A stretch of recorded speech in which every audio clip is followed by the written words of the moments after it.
Olá, paz e bem, bem-vindos todos os irmãos e as irmãs para mais uma leitura do Evangelho. Na semana passada nós não fizemos a leitura partilhada do Evangelho. Na semana passada nós teríamos lido os versículos do capítulo 16 de Mateus, nós teríamos lido os versículos 13 a 20. E hoje nós continuamos de 21 a 27. Não tem problema, nós voltamos lá um pouquinho e aí nós retomamos o texto de hoje. Neste 22º domingo do tempo comum, nós lemos, lembra que nós já tínhamos acompanhado algumas partes narrativas de Mateus, sempre terminando com um discurso. E já tem algum tempo que nós estamos no 4º livro de Mateus, que é quando ele trabalha o tema da comunidade, o tema da igreja, os dilemas da identidade da comunidade cristã. E aí já na parte narrativa, Jesus vai mostrando como que é essa comunidade, em que consiste essa nossa dimensão comunitária da fé. Até chegar lá no capítulo 18 e ele fazer um longo discurso sobre isso. No capítulo 16, e esse é o texto que hoje nos ocupa, a partir do versículo 13, nós estamos caminhando muito pertinho daquele texto central do capítulo 8 de Marcos, aquele texto em que Jesus caminha com seus discípulos e pergunta: quem estão dizendo as pessoas que eu sou? E eles respondem: uns dizem que é João Batista, outros dizem que é Elias, outros dizem que é um profeta. E aí Jesus dirige a pergunta a eles: e vocês? Quem vocês dizem que eu sou? E aí lá em Marcos, Pedro se adianta e diz: o Senhor é o Messias. E aí Jesus pede segredo quanto a isso, afinal, saber que ele é o Messias não é o mais importante, o importante é segui-lo e saber quem ele é, não de saber dizer, mas de saber pelo conhecimento do seguimento, por isso que ele pede segredo. E em seguida Jesus começa a explicar para eles o que isso significa, o que significa ser Messias, lá no Evangelho de Marcos. Então ele diz que o Messias vai ser incompreendido, que o Messias vai ser rejeitado, e ele se refere a si mesmo como Filho do Homem. Então o Filho do Homem vai ser entregue, vai ser rejeitado, vai ser morto. E então Pedro, o mesmo Pedro que disse: tu és o Messias, ele chama Jesus de lado no caminho e começa a repreendê-lo, dizendo que isso não deve acontecer. E aí Jesus o repreende por causa dessa postura. Esse é o texto de Marcos, Marcos 8, 27 a 33. O texto de Mateus que nós estamos lendo é muito parecido com esse enredo. Mateus coloca algumas modificações. Por exemplo, quando os discípulos respondem quem é Jesus, Mateus acrescenta assim: uns dizem que é João Batista, outros que é Elias, outro que é Jeremias ou algum dos profetas. E aí, também na resposta de Pedro, Mateus acrescenta: tu és o Messias, o Filho do Deus vivo. E é aqui que Mateus abre uma brecha no texto, quando Simão confessa, quando Pedro diz: tu és o Cristo, o Filho do Deus vivo. Aqui Mateus abre uma brecha no texto e acrescenta o elogio que Jesus faz a Pedro: tu és Pedro, e sobre essa... tu és pedra, bloco de pedra, e sobre esta rocha, a confissão de fé, eu edificarei a minha igreja. E aí vem toda aquela promessa que Jesus faz a Pedro lá nos versículos 13 a 20. E depois disso, Mateus retoma o itinerário de Marcos, que é quando Jesus começa a explicar que esse Messias vai ser entregue, vai ser incompreendido, vai sofrer e vai morrer. E é aqui que começa o nosso texto de hoje. O importante é que a gente não perca o itinerário do texto. Eles estão no caminho, Jesus faz a pergunta sobre quem ele é, e diante da resposta de Simão: tu és o Cristo, o Filho do Deus vivo, em Mateus, e Jesus faz o elogio a ele. Agora, Jesus começa a explicar o que significa ser Messias, Filho do Deus vivo. Para quem por acaso quer ver sobre esse texto de semana passada, está fácil, porque é no texto da festa de São Pedro e São Paulo. É o mesmo Evangelho. Então, se voltar aí nos vídeos, você encontra a reflexão que nós fizemos juntos lá naquele dia. Mas então, hoje é véspera do 22º domingo do tempo comum do ano A. Texto, Mateus 16, 21 a 27. E o texto diz assim: naquele tempo, qual o tempo, né? Quando Jesus acaba de fazer o elogio a Simão Pedro, que tu és bloco de pedra, um bloco de construção que se soma nessa grande construção que é a igreja, e sobre essa rocha da confissão de fé da comunidade, eu edificarei a minha igreja e as portas do inferno, etc. Depois disso, Jesus começou a mostrar aos seus discípulos que devia ir a Jerusalém e sofrer muito da parte dos anciãos, dos sumos sacerdotes e dos mestres da lei, e que devia ser morto e ressuscitar no terceiro dia. Veja, aqui, para os primeiros cristãos, e dá para imaginar, para os primeiros deve ter sido bastante difícil, como para nós também é difícil às vezes, assimilar como que o crucificado pode ser o Cristo, o Messias. Em que na trajetória e na narrativa da vida de Jesus, que termina na sua cruz, como que ali se mostra, vamos dizer assim, a narrativa da revelação de Deus. Afinal de contas, o que sobre Deus pode ser revelado pela vida de um crucificado?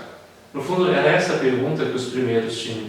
E aí, tanto Marcos como Mateus estão tentando nos mostrar que o ser Messias, ou ser Messias, Filho do Deus vivo, implica, inclusive, essa trajetória da cruz. É por isso que em Marcos, por exemplo, Jesus diz 3 vezes sobre essa realidade da vida, sobre esse destino. Veja que é o evangelista já preparando o fim da história. Não é tanto Jesus que está adivinhando o seu futuro, mas é o evangelista que narrativamente antecipa o sentido da narrativa da vida de Jesus. E aí, cada vez que Jesus diz isso em Marcos, por exemplo, ele em seguida abre os olhos de um cego, para dizer que essa realidade de que o crucificado é Messias, que na derrota do crucificado se mostra a vitória do amor levado até as últimas consequências, essa é uma realidade que implica abrir os olhos sempre de novo, que implica a gente conseguir aos poucos abrir os olhos para reconhecer essa realidade. E é a mesma coisa que vem aqui agora. Uma vez que Pedro já disse então que ele é o Messias, Filho do Deus vivo, Jesus começa a explicar o que isso significa. E o que isso significa, às vezes, é muito frustrante, vamos dizer assim. Em Marcos existe uma pergunta muito incômoda o tempo todo. Afinal, quem é Jesus? Afinal, o que ele revela sobre a verdade, a bondade e a pessoa do seu Pai, que é Deus? E para Marcos, ele exatamente nessa sua, inclusive na sua rejeição, na sua incompreensão e na sua fidelidade sustentada, é ali que ele mostra quem Deus é. Só que isso frustra os discípulos. Afinal de contas, para a gente também é assim. É muito fácil a gente, às vezes, passar a vida seguindo não tanto Jesus, mas seguindo aquilo que a gente espera dele. É fácil que a gente projete nele as nossas fantasias de realização, que a gente projete nele as nossas fantasias de grandeza, as nossas fantasias de poder, as nossas fantasias de tanta coisa.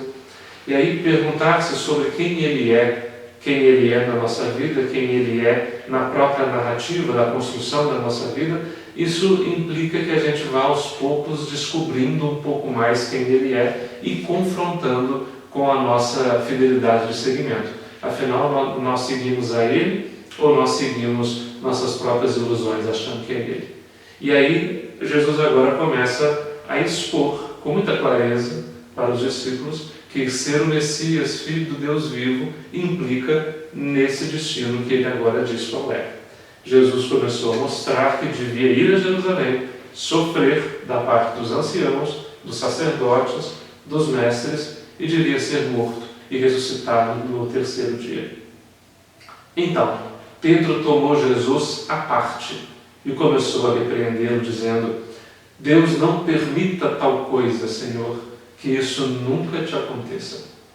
Veja, afinal, Pedro não deixou tudo para seguir alguém que caminha em direção à morte. No fundo, ainda que Pedro queira muito bem a Jesus e queira protegê-lo desse destino trágico, que se nós pudéssemos, nós certamente preveniríamos quem a gente ama contra todo sofrimento, mas mais que isso, está em questão também qual é o caminho para onde Jesus está conduzindo os seus discípulos.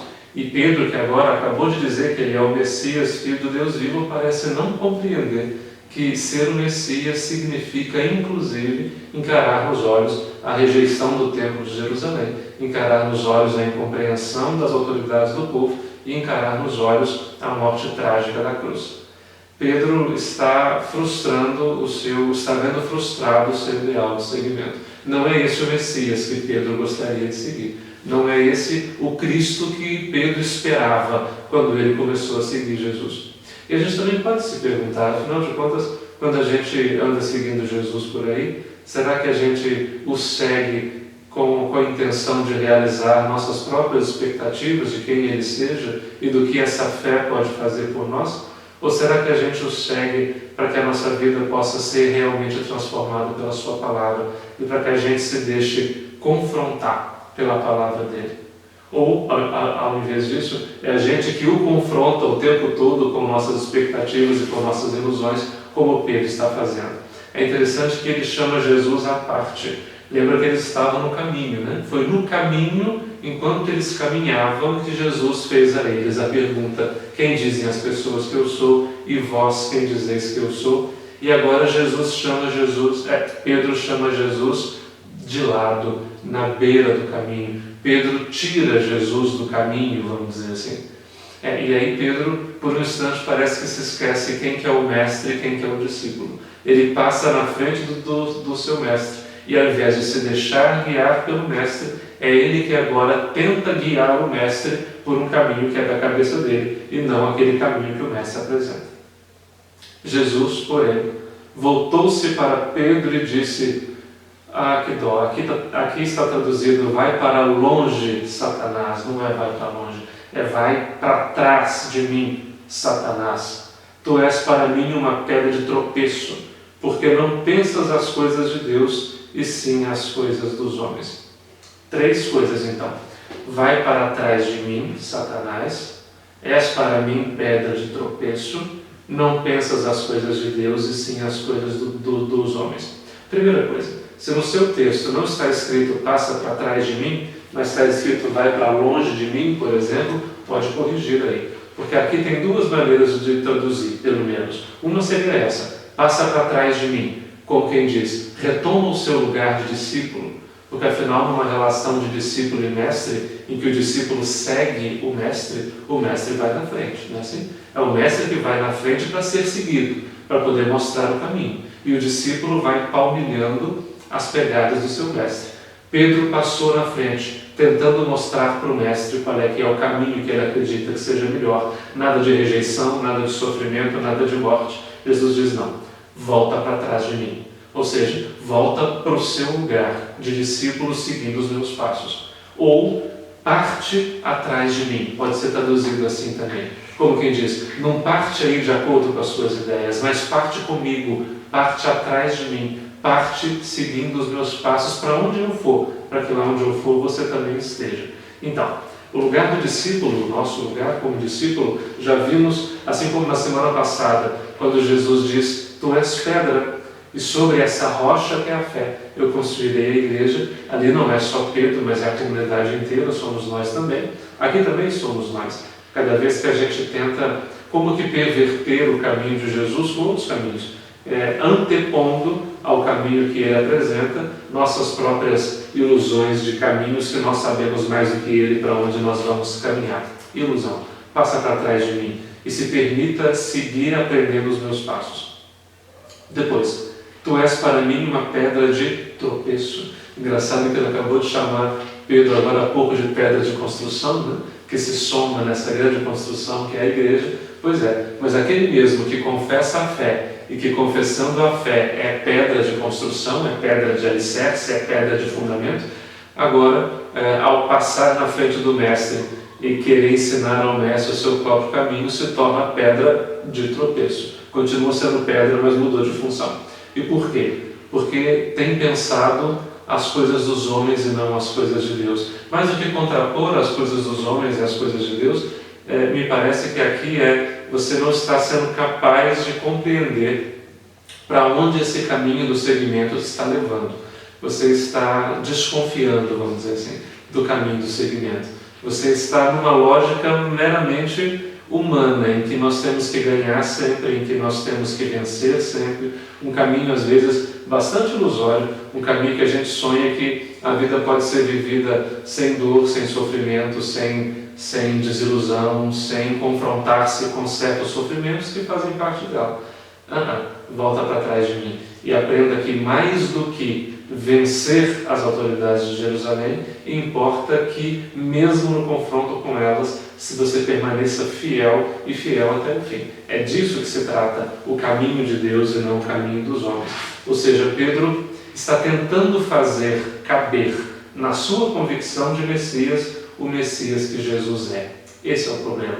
Pedro está fixando os limites na sua própria compreensão do caminho de Jesus. Jesus está convidando que Pedro volte para trás, para que Pedro alargue a sua compreensão e que na sua convicção de que Jesus é o Messias, o Filho do Deus vivo, possa caber inclusive a rejeição, o sofrimento e a cruz, porque esse é o tipo de Messias que Jesus é. Ele não é o Messias que desafia a força e que vence com violência os reinos de Jerusalém, os tronos de Jerusalém, os poderes de Jerusalém, mas ele é um Messias bastante diferente, bastante inusitado, que mesmo tocando muito de perto as raias do limite da dor humana, do sofrimento humano e da nossa morte, nos mostra também ali que tipo de Messias ele é.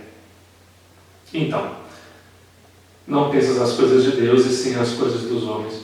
Então Jesus disse aos discípulos, e ele agora oferece, vamos dizer assim, em que consiste então esse caminho para onde ele quer levar os discípulos? Se alguém quer me seguir, renuncie a si mesmo, tome a sua cruz e me siga. Pois quem quiser salvar a sua vida vai perdê-la, e quem perder a sua vida por causa de mim vai encontrá-la. De fato, que adianta alguém ganhar o mundo inteiro, mas perder a sua vida? O que poderá alguém dar em troca da sua vida? É das verdades, e sempre que me deparo com esses textos, são vários conjuntos de versículos com essa formulação que nós temos nos Evangelhos, eu fico pensando que é realmente talvez das lições mais difíceis de aprender na vida. Que a gente, se parar para pensar nas experiências que a gente tem na vida, e é assim mesmo, a gente percebe que é assim, que às vezes de tanto querer salvar, de tanto querer preservar, de tanto medo de perder, é ali que a gente perde realmente. Mas às vezes em que a gente realmente ganhou alguma coisa de muito importante, foi exatamente naquelas situações em que a gente se doou com generosidade, em que a gente não fez caso, não fez contabilidade do quanto a gente entregou o coração a essas relações, a esses desafios, a essas situações. Alguém que preservasse, que guardasse, que por tanto medo de perder, quisesse preservar para sempre a própria vida, esse perde, porque priva de viver. Viver é um exercício de gastar-se. Viver é um exercício de perder-se um pouquinho. Pensa nas realidades mais preciosas, se elas não são realidades de doação. A gente, quando ama, amar não é um exercício de poupar-se. Amar é um exercício de entregar-se. É um exercício de generosamente doar-se o tempo todo. É isso que é amar. Pergunte para uma mãe e para um pai que ama um filho. Pergunte para um amigo que ama seu amigo, sua amiga. Pergunte para um amante que ama seu amado, sua amada. Se amar não é oferecer-se, doar-se, colocar-se à disposição o tempo todo. Alguém que amasse, mas que quisesse se preservar e preservar o próprio coração, esse já renunciou à graça do amor. Porque a graça de amar é exatamente a graça de gastar a vida. E isso vale para tudo, né? Vale pela doação que a gente faz do trabalho, vale pela doação que a gente faz quando confia em alguém que ama, vale na doação que a gente faz de perdoar o coração do outro quando ele erra. Tudo isso é gastar-se. Tudo isso é um exercício, na verdade, de entregar, e na entrega ganha de verdade. Segundo o Evangelho, é melhor a gente chegar no fim da vida um pouco quebrado porque se doou e se entregou e se colocou com todo o coração naquilo que era preciso. É melhor isso do que chegar no final da vida inteiro demais porque nunca se doou inteiramente em nada que era importante. Segundo Jesus, segundo Mateus, a lógica da messianidade de Jesus está exatamente nessa chave de compreensão. É assim que se compreende a cruz. A cruz se compreende como a conclusão, como o resultado de uma vida entregue, sem limite e sem medida, de alguém que não fez caso de se guardar e se proteger para si mesmo, mas que se colocou à disposição daquilo que a vida pediu. E quando a vida pediu proximidade, ele ofereceu. Quando a vida pediu cuidado, ele ofereceu. Quando a vida exigiu compreensão, ele ofereceu. E quando a vida pediu contas da coerência, ele também se ofereceu. E não fez caso disso, se guardando para si mesmo por medo, por covardia, por mesquinhez, por medo de se perder, não. Mas que se colocou à disposição de tudo, da alegria e da dor. E por isso ele ganhou a vida de verdade. Pergunte a alguém que ama e que se desdobra em cuidados de amar se ele pensa e cogita e deseja deixar de amar. Nunca. É melhor ir dormir cansado de tanto se esforçar por ter amado, por ter compreendido, por ter acompanhado, do que ir dormir sem cansaço nenhum, porque na verdade não encontrou as oportunidades da vida para se doar e para amar de verdade. Ou seja, que adianta alguém ganhar o mundo inteiro, mas perder a vida? Que adianta alguém ter tantas coisas porque protegeu para si, mas perdeu a graça de amar, que é, no fundo, o sentido da graça de viver. Amar não é um exercício de guardar-se, não é um exercício de ganhar-se, é um exercício de doação. E por isso é o exercício que mais nos realiza. A gente não ama para que a gente seja inteiro, a gente ama para que a gente, doando daquilo que tem, ali encontre inclusive o sentido do nosso ser faltante. E Mateus termina dizendo: porque o Filho do Homem virá na glória de seu Pai com os seus anjos, e então retribuirá a cada um de acordo com a sua conduta. É uma referência, Mateus gosta de uma ameaça assim no final, né?